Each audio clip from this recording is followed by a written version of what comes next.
अगर पर्सनल तौर पे अगर अपनी बात करूं तो गौरव रोहिला को मैं पर्सनल तौर पे भी जानता हूं और मिला भी हूं। और दूसरी चीज़, आज के टाइम अगर सोशल मीडिया पे कह सकते हो या किसी भी उस पे कह सकते हो तो वो छाए हुए हैं एक प्रकार से। में से गौरव रोहिला को ही क्यों चुना?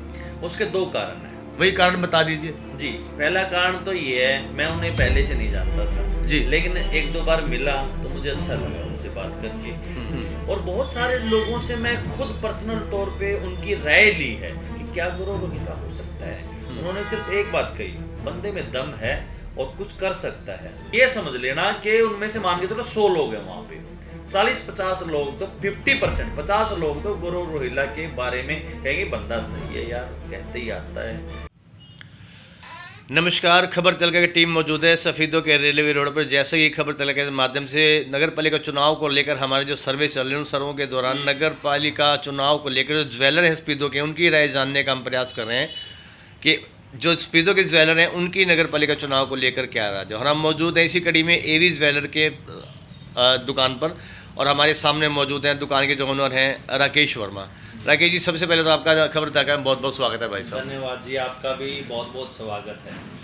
सर, पहले तो एक पहला सवाल हमारा ये आपसे कि जो पहले पार्षद बनते थे फिर वो नगर पालिका का प्रधान चुनते थे, जी जी इस बार सरकार ने सीधा जनता को हक दे दिया कि वो प्रधान ही चुने, जनता पे छोड़ दी सारी बात। जी जी जी सरकार का ये फैसला कैसा लगता? देखो, सही है, सही मायने में। कितना सही मानते हैं और क्यों सही मानते हैं? मैं सबसे पहले दो बात इस पे रखना चाहूँगा। पहली बात तो ये है कि जो पहले अलग अलग एमसी बनते थे और फिर वो अपना एक प्रधान चुनते थे। जी, सही मायने में जब वो प्रधान चुनते थे उन एमसीओ, वो जो प्रधान है वो एमसीओ को कुछ ना कुछ देता था, जब जाके वो आपस में वोट करते थे।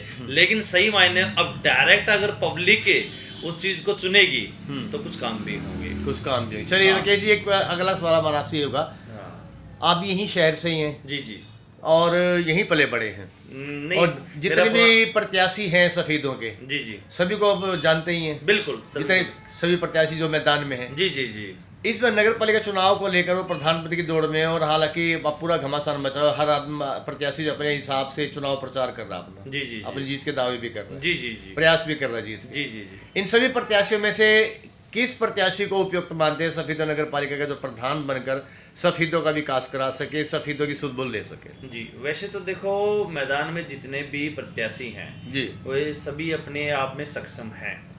लेकिन मैं अगर पर्सनल तौर पे अगर अपनी बात करूं तो गौरव रोहिला को मैं पर्सनल तौर पे भी जानता हूं और मिला भी हूं। और दूसरी चीज़, आज के टाइम अगर सोशल मीडिया पे कह सकते हो या किसी भी उस पे कह सकते हो तो वो छाए हुए हैं एक प्रकार से।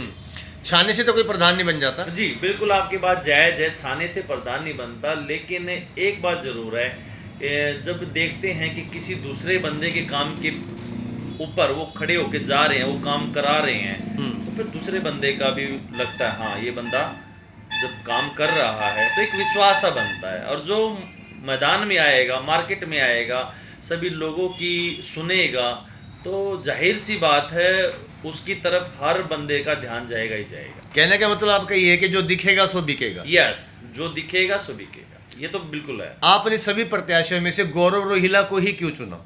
उसके दो कारण हैं। वही कारण बता दीजिए। जी, पहला कारण तो ये है, मैं उन्हें पहले से नहीं जानता था जी, लेकिन एक दो बार मिला तो मुझे अच्छा लगा उनसे बात करके। दूसरी चीज़, मैंने ये भी देखा कि बहुत सारे जो जिनको ज़रूरत है किसी काम को लेके तो उनको पास फ़ोन करते हैं तो फटाक से ही आ जाता है। और बहुत सारे लोगों से मैं खुद पर्सनल तौर पे उनकी राय ली है कि क्या गौरव रोहिला हो सकता है। उन्होंने सिर्फ एक बात कही, बंदे में दम है और कुछ कर सकता है। बाकी और बतेरे हैं वो भी सही हैं, अपनी जगह है, पर कुछ अगर मैं नंबर देने की अगर बात करूं तो 10 में से 8 मैं या 7 नंबर गौरव रोहिले को ही दूंगा। आपने तो प्रधान बना ही दिया, फिर 7-8 नंबर मेरे एंड से, मेरी वोट और मेरे पर्सनल एंड से तो गौरव रोहिला है। आपने बात की कि जब हम आपस में बैठ के बातचीत करते हैं, गौरव रोहिला का चर्चा करते हैं, हाँ। तब लोगों की क्या राय होती है?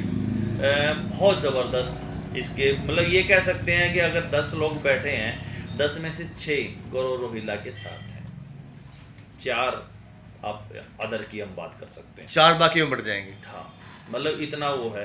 बिल्कुल ये कह सकते हैं कि जहाँ तक देखो स्टेडियम में भी सुबह मॉर्निंग में घूमने जाते हैं हम लोग, और बाकी जगह भी हम जाते हैं, वहाँ भी चर्चाएं होती हैं। ये वहाँ भी अगर 50-60 मतलब जो सफीदों के ही रहने वाले हैं, वो घूमने वाले हैं, उनसे भी अगर चर्चा एक बार इस टॉपिक की चल पड़ी ना, तो वो ये समझ लेना कि उनमें से मान के चलो 100 लोग हैं वहाँ पे, 40-50 लोग तो 50%, 50 लोग तो गौरव रोहिल्ला के बारे में कहेंगे बंदा सही है यार, कहते ही आता है, बिल्कुल उसी टाइम काम करा लेता है और मैदान में रहता है, और सबसे मेन बात धरातल से उठा है, तो सर हर प्रकार का वो देखा हुआ है।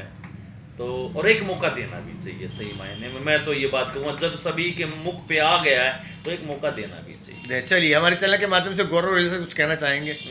भाई साहब, बेस्ट ऑफ लक पहले ही एडवांस में।